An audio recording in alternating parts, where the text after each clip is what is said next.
दोस्तों आज मैं आपको परमेश्वर के आत्मा के बारे में बताने वाला हूँ। क्या परमेश्वर का आत्मा हमारे शरीर में है? क्या हमारा शरीर परमेश्वर के आत्मा के द्वारा चलता है? तो दोस्तों ये बात बहुत ज्यादा गहरी है और आपको ये वीडियो फुल देखनी चाहिए, क्योंकि प्रभु यीशु ने मुझसे कहा, उसके आत्मा ने मुझसे कहा कि तू मेरे आत्मा के बारे में बता और लोगों को समझा कि ये जो शरीर है पवित्र आत्मा का मंदिर है। तो दोस्तों आज मैं आपको समझाऊंगा, क्योंकि आप अपने शरीर से पाप न करें, इसमें आपसे कहना चाहता हूँ। आपका शरीर पवित्र आत्मा का मंदिर है, मैं आपको आगे समझाऊंगा। तो दोस्तों आप सभी को शालोम। मैं परमेश्वर प्रभु यीशु मसीह का दास साहिल शैमुएल हूँ। आज मैं आपको बताने वाला हूँ, the spirit of God are inside. क्या परमेश्वर का आत्मा हमारे अंदर है?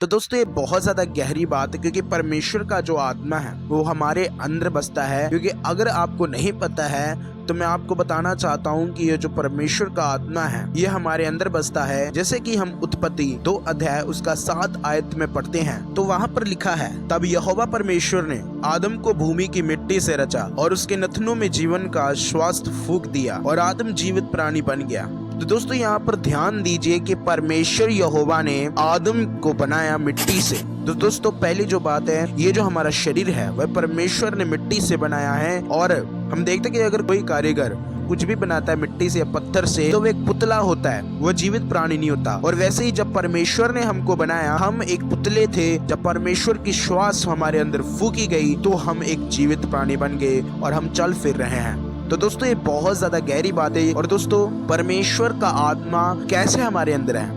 पहली बात समझनी कि जैसे कि हम अय्यूब 27 अध्याय उसका 3 आयत में पढ़ते हैं, तो वहाँ पर कुछ इस प्रकार से लिखा है, क्योंकि अब तक मेरी सांस बराबर आती है और परमेश्वर का आत्मा मेरे नथनों में बना है।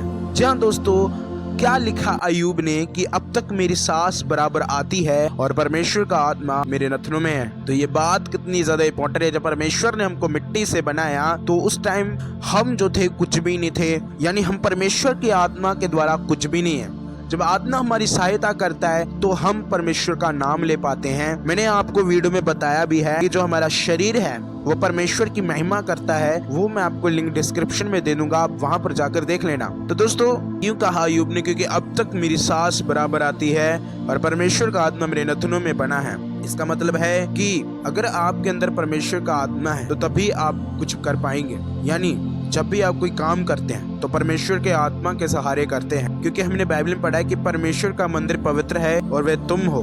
तो परमेश्वर का मंदिर क्या है? पवित्र है। और वो कौन है? वो हम हैं। तो मैं आपको समझाना चाहता हूँ कि परमेश्वर का मंदिर कौन है? आप है। बाइबल में लिखा है ये जो मंदिर वो पवित्र आत्मा की देह है। मैं आपको बताना चाहता हूँ कि आप क्या कर रहे हो। आपके ये जो देह है वह पवित्र आत्मा का घर है। इसका मतलब है ये जो शरीर है वह आत्मा का घर है और आत्मा, परमेश्वर की आत्मा आपके अंदर है। तो मैं आपको पूछना चाहता हूँ कि आप क्या कर रहे हैं पवित्र आत्मा के हाथों से? आप क्या देख रहे हैं पवित्र आत्मा की आंखों से? आप क्या सुन रहे हैं पवित्र आत्मा के कानों से? आप क्या बोल रहे हैं पवित्र आत्मा के मुंह से?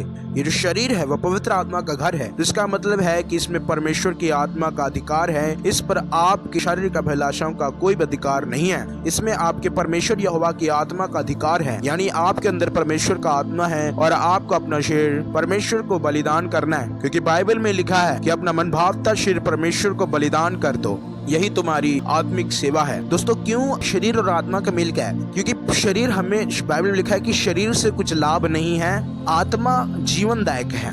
तो आत्मा जो है वो हमारे अंदर है। आत्मा जो है वो हमारे अंदर है, तो तभी हम सब कार्यों को कर पाते हैं। जब हमारे अंदर आत्मा ही नहीं है तो हम परमेश्वर की गूढ़ बातों को नहीं सीख सकते हैं। इसलिए मैं आपसे कहना चाहता हूँ कि अगर आपके अंदर आत्मा है तो भी आप परमेश्वर की गूढ़ बातों को सीख सकते हैं। बाइबल में प्रेरित पौलुस ने कहा कि शरीर से कुछ लाभ नहीं है। बाइबल में प्रेरित पौलुस ने कहा कि अपना मन भावता शरीर परमेश्वर को बलिदान कर लो, यही तुम्हारी आत्मिक सेवा है। तो ये हमारी आत्मिक सेवा है, ताकि हम अपना शरीर यानी हम अपने शरीर का अभिलाषाओं को मार कर हम अपने परमेश्वर यहोवा की ओर फिरें और उसकी आत्मा को ग्रो करें, क्योंकि परमेश्वर जो है वो महान है और उसके जैसा कोई भी नहीं है। तो इसलिए मैं आपसे कहना चाहता हूँ कि परमेश्वर यहोवा का आत्मा आपके अंदर है। आई होप कि आप समझ गए होंगे। तो इसलिए आगे हम वचन पढ़ते हैं। आगे बहुत इंपॉर्टेंट वचन है जो कि आपको सुनना चाहिए। ये जो वचन है ये मुझे पवित्र आत्मा ने बताया है, आपको ये देखने चाहिए कौन से वचन है। तो हम रोमियो 8 अध्याय उसका 9 आयत में पढ़ते हैं।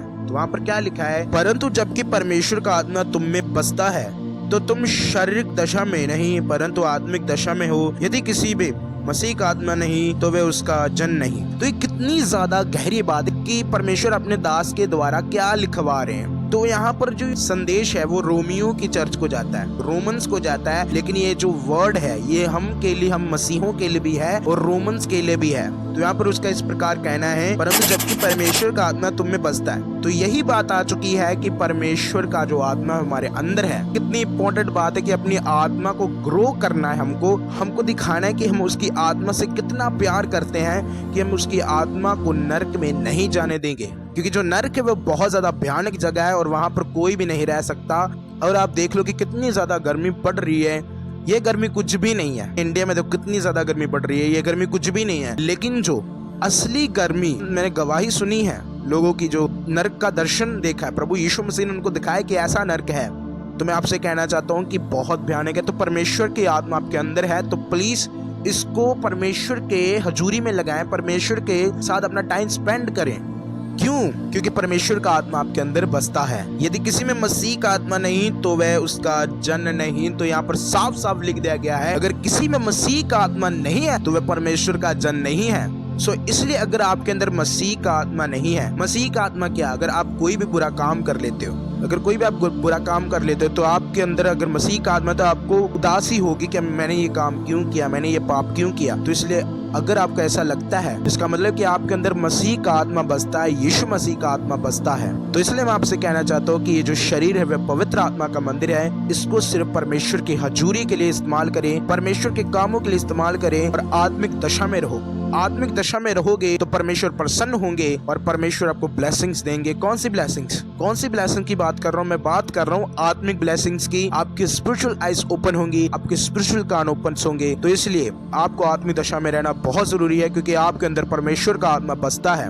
तो आई होप कि आप समझेंगे। आप इस वीडियो को और ज्यादा शेयर करें ताकि और ज्यादा लोग समझ सकें कि परमेश्वर का आत्मा हमारे अंदर बसता है और हम आत्मिक दशा में हैं। अगर मसीह का आत्मा आपके अंदर नहीं बसता है और आप पाप कर ले तो आपको उदासी नहीं होती है, इसका मतलब कि आपके अंदर मसीह का आत्मा नहीं है। तो इसलिए अपनी आत्मा को ग्रो करें, तो तभी आपके अंदर मसीह का आत्मा होगा। तो आप सभी को शलोम।